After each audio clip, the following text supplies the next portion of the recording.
নমস্কার বন্ধু, আজকে রেসিপি হচ্ছে আনন্দ নাড়ু।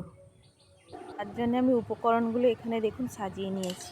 ছোট বাটির 1 বাটি নারকেল কোড়া নিয়েছি, এই সাইজের 1 কাপ তিল নিয়েছি, 1 বাটি চাল গুঁড়ো নিয়েছি,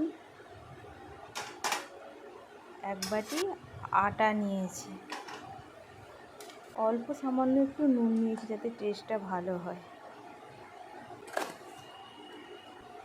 1 বাটি গুঁড়ো নিয়েছি।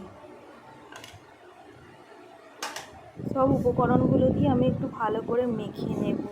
মেখে নিয়ে দেখি মাখাটা ঠিকঠাক হয়ে গেছে, আমি 10 মিনিট একটু চাপা দিয়ে রেখে দেব। তো 10 মিনিট পর আমি আরেকটু ভালো করে একটু মেখে নেব। নিয়ে হাতে সামান্য একটু সাদা তেল নিয়ে আমি নাড়ুগুলো সব পাকিয়ে নেব, গোল গোল করে নাড়ুগুলো সব পাকিয়ে নেব। সব নাড়ুগুলো আমার পাকানো হয়ে গেছে।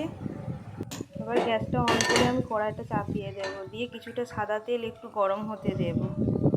এটা গরম হয়ে যেতে আমি একে একে সব নাড়ুগুলো দিয়ে দেব, দিয়ে একটু ভালো করে ভেজে নেব, একদম লাল লাল করে মুচমুচে করে ভেজে নেব।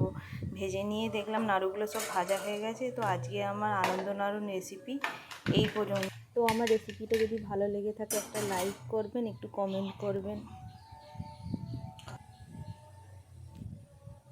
তো আমার আনন্দ নাড়ু রেসিপি এইখানেই শেষ।